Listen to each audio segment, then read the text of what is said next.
Olá, alunos, espero que vocês estejam bem. Hoje nós vamos falar sobre o capítulo 17, coesão referencial. Na aula passada falamos sobre o capítulo 16, coesão referencial 1, então estamos dando continuidade ao assunto. Como vocês sabem, eu copio o que está na apostila para cá, então só não dá para copiar a imagem, mas tirando isso é exatamente a mesma coisa, tá? Estudo da língua, coesão lexical. Leia o texto a seguir. Então, gente, antes de ler esse fragmento, esse pedaço do texto, lexical diz respeito à palavra, tá? Então, quando a gente fala de léxico, a gente está falando de palavra, tá? Leia o texto a seguir. O excesso de peso é uma preocupação para pessoas de todas as idades. Entre os adultos, a obesidade aumentou 60% nos últimos 10 anos. Considerando as crianças de 5 a 9 anos, os números são assustadores. 33% já estão acima do peso e 15% são consideradas obesas. Se os índices continuarem a subir nesse ritmo, pode-se supor que 11,3 milhões de meninos e meninas sejam afetados pelo problema. Eu vou fazer o seguinte, o próximo slide, ele tem algumas perguntas. Eu vou ler as perguntas para vocês, porque as respostas elas estão aqui. Se eu passar para o próximo slide, a gente não vai conseguir responder as perguntas direitinho, porque a gente não vai conseguir olhar para esse slide, tá? Então, prestem atenção nas perguntas, elas estão no próximo slide. A primeira pergunta que está no próximo slide é: a que você atribui o expressivo aumento de peso da população em geral? Então, essa resposta é pessoal, né? Mas vocês podem falar, por exemplo, sobre as comodidades do mundo moderno. Ou seja, o uso exagerado da internet, videogame, por exemplo, atividades que a gente acaba desempenhando no nosso dia a dia e que acabam fazendo com que o sedentarismo seja maior. Então, a gente acaba ficando muito parado, muito sentado, né? Então, vocês podem falar sobre essas comodidades que acentuam, ou seja, que aumentam o sedentarismo, a falta de tempo para preparar os próprios alimentos, aos apelos dos restaurantes fast food, por exemplo. Então, cada vez mais a gente vive uma correria, né? Muito comumente, a mãe trabalha fora, o pai trabalha fora, e aí essa falta de tempo faz com que muitas vezes a gente acabe não preparando a nossa própria comida e recorra a uma comida mais rápida, que pode não fazer tão bem à saúde assim, né? Depois, a outra pergunta é: que termos retomam a palavra crianças em destaque no texto? Destaca a palavra crianças, mas ela tá aqui, ó, na terceira linha. Considerando as crianças, tá? Então, que termos retomam a palavra crianças no texto?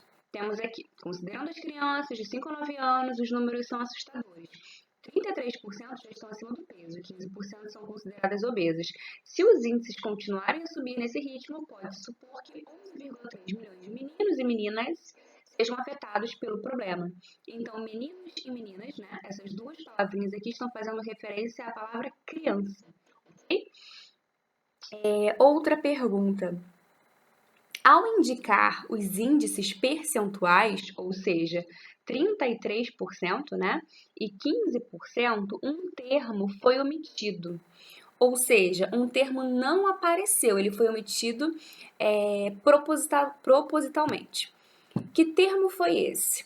Vamos lá. Considerando as crianças de 5 a 9 anos, os números são assustadores. 33% das crianças já estão acima do peso e 15% das crianças, certo? Então, nós omitimos aqui das crianças. Então, que termo foi omitido? Das crianças, ok? Por que o autor do texto optou pelo uso da substituição ou omissão de palavras? Né? Então, nós tivemos a substituição ali de meninos e meninas, que faz referência a crianças, né? E temos também a omissão de das crianças. Então, por que o autor do texto fez isso? Ele fez isso, né, para que não tivesse de repetir a palavra criança, por exemplo, então ele usou meninos e meninas, tornando o texto mais harmônico, né? E por que das crianças também foi omitido? Foi omitido porque a palavra criança já tinha aparecido para não colocar da criança de novo, né? Então, criança já tinha aparecido, por isso a gente não precisou colocar das crianças e por isso também a gente usou ali meninos e meninas, para não usar de novo crianças, tá? Imagina, porque senão o texto teria a palavra criança, sei lá, umas 5 vezes, ok? Então, as perguntas estão aqui, essas perguntas que eu li, tá? Eu fiz as perguntas naquele slide e respondi por lá, porque se eu fosse fazer as perguntas aqui, a gente não teria acesso ao texto, tá? É o parágrafo, né? Então, vamos dar continuidade. Coesão lexical, ou seja, eu falei para vocês que lexical diz respeito à palavra, né? Então, uso de sinônimos, hiperônimos e nomes genéricos. Vamos então por partes, e aí eu vou explicar o que seria esse hiperônimo, né? Que é uma palavra mais diferente. Além dos mecanismos de retomada e antecipação por outras classes gramaticais, que foi o que a gente viu na aula passada, né? Pronome, advérbio, vistos no capítulo anterior, podemos evitar repetições desnecessárias em um texto utilizando sinônimos, hiperônimos, nomes genéricos e palavras que pertençam ao mesmo campo semântico. O que é semântica? É significado, então palavras que têm um significado parecido. Quando a gente fala disso, a gente está falando ali dos sinônimos, né? Porque o que são sinônimos? São palavras que pertencem ao mesmo campo semântico. Ou seja, que tem um significado parecido, né? A seguir, vamos estudar cada um desses casos. Então, primeiro, uso de sinônimos. Leia a frase a seguir. Alguns meninos preferem refrigerantes a sucos. Esses garotos podem apresentar problemas futuros em relação ao peso corporal. Então, olha só, gente, meninos, a palavra meninos está em negrito. No exemplo acima, empregou-se um recurso denominado sinonímia, ou seja, palavras sinônimas, palavras que apresentem significados parecidos. A palavra meninos foi substituída por garotos. Então, primeiro apareceu meninos, depois fizemos a substituição pela palavra garotos, né? Um sinônimo perfeito para evitar a repetição do termo. Então, gente, dentro da sinonímia, a gente tem o sinônimo perfeito, tem um significado muito parecido, quase idêntico, e a gente tem o sinônimo imperfeito. É uma palavra que não apresenta exatamente o mesmo sentido, tá? Ao optar pelo uso desse mecanismo de coesão, ou seja, o que é coesão? A gente usou uma outra palavra que tem o mesmo significado, mas para evitar repetição, para o texto ficar harmônico, ficar bonito. Então, ao optar pelo uso desse mecanismo de coesão, precisamos atentar para o fato de que os sinônimos nem sempre são perfeitos. E muitas vezes só podemos garantir que a substituição será adequada ao observarmos o contexto de uso. Veja. Então, quando a gente observa a palavra não só isoladamente, mas tudo que está perto dela. Então, temos aí, ó. Muitas famílias carentes não conseguem arcar com contas básicas e as despesas com alimentação são grandes. Então, temos aí uma substituição que é aceitável, ou seja, uma boa substituição. Por quê? Muitas famílias carentes não conseguem arcar com contas básicas e as despesas, então despesa e conta básica, nesse contexto, aí funciona como sinônimo, foi uma boa troca, né? Então, contas básicas e despesas, beleza. Outro exemplo, faça as contas. Cada lata de refrigerante contém o equivalente a 7 saquinhos de açúcar. Gente, é muita coisa, né? Agora, refaça as despesas. Quantos saquinhos, faltam essa ali, vou consertar. Quantos saquinhos há em 1 litro? Substituição indevida, porque olha só, faça as contas. Aqui, quando a gente troca conta pela palavra despesa, aqui o sentido ele já não tá parecido, né? Porque conta aqui não são contas fixas, né? Não diz respeito às despesas que uma família tem mensalmente, semanalmente. Mas conta aqui diz respeito ao cálculo, né? Então, se fosse assim, faça os cálculos, né? Ou faça uma estimativa, aí sim seria uma substituição aceitável, tá? Então, o contexto é muito importante.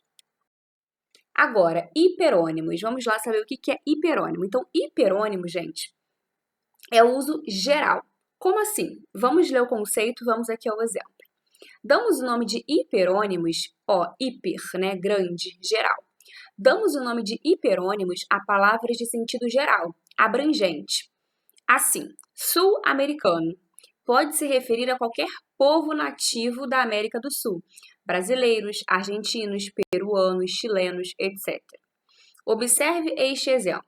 Então, temos aqui, ó. Então, sul-americano, nesse caso, seria o termo geral, né? Sul-americano é o termo geral. Brasileiro, argentino, peruano já é o específico. Os brasileiros são sul-americanos, assim como os argentinos, os peruanos, os chilenos. Agora, vamos observar outro exemplo. Os índices de sobrepeso e obesidade estão crescendo no Brasil. Uma em cada pessoa está acima do peso no país. Então, olha só. O que acontece?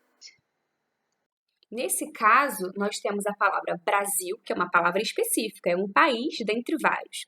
E depois nós temos a palavra país. Então, país é o hiperônimo que está fazendo uma referência ao Brasil. Por quê? Brasil é o específico, país é geral. Tanto é que eu poderia ter ali a palavra Uruguai. E depois eu poderia ter a palavra país. Uruguai continuaria sendo um país específico e Uruguai continuaria sendo um país específico, né? Um exemplo de país, e a palavra país é mais abrangente. Nesse caso, a palavra Brasil é retomada por seu hiperônimo país. Os hiperônimos aparecem com frequência nos textos por serem bastante versáteis. A palavra país, por exemplo, pode substituir muitas outras, não apenas Brasil, certo? Então, por exemplo, se eu digo assim, moto. Moto é um meio de transporte qualquer. Agora, se eu digo veículo, veículo vai ser o hiperônimo da palavra moto, porque moto é específico, né? E veículo é uma palavra geral, uma palavra genérica, é o hiperônimo, ok? Agora, uso de nomes genéricos. Então, nome genérico é um nome abrangente, né? Há em nossa língua alguns hiperônimos considerados coringas, ou seja, são palavras que podem se referir a várias outras. São nomes genéricos que podem substituir muitos outros termos, como se observa com as palavras item, produto, elemento, dispositivo e etc.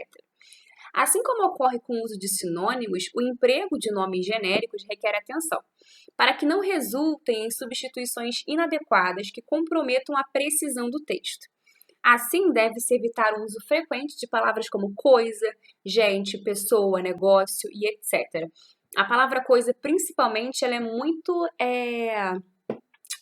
coloquial, muito informal. Então, se você escreve, por exemplo, uma redação, né? Se você está escrevendo um textinho, aí você fala sobre um problema, sei lá, a saúde, né? Você fala que a saúde é um problema no Brasil.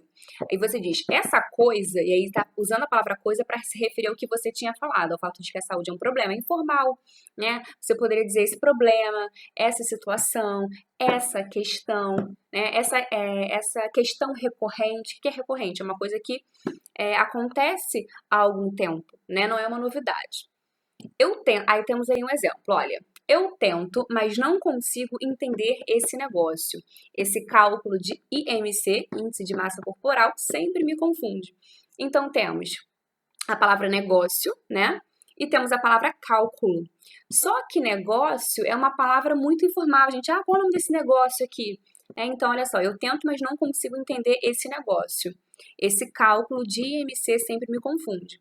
Então, negócio cálculo está fazendo referência a negócio, né? Mas negócio é uma palavra que deve ser evitada, como inclusive está escrito acima, ok? Então, alunos, vou pedir para que vocês façam os exercícios sobre esse capítulo, tá? Pode deixar que eu estou falando isso em vídeo, mas vou fazer um parágrafozinho com essas instruções e criar a aba para que vocês possam colocar os exercícios lá, porque eu e a professora Reni estamos fazendo o controle de quem faz exercício e tal. E qualquer dúvida, estamos à disposição de vocês dentro do nosso horário de aula, tá bem? Bons estudos, fiquem com Deus e até mais!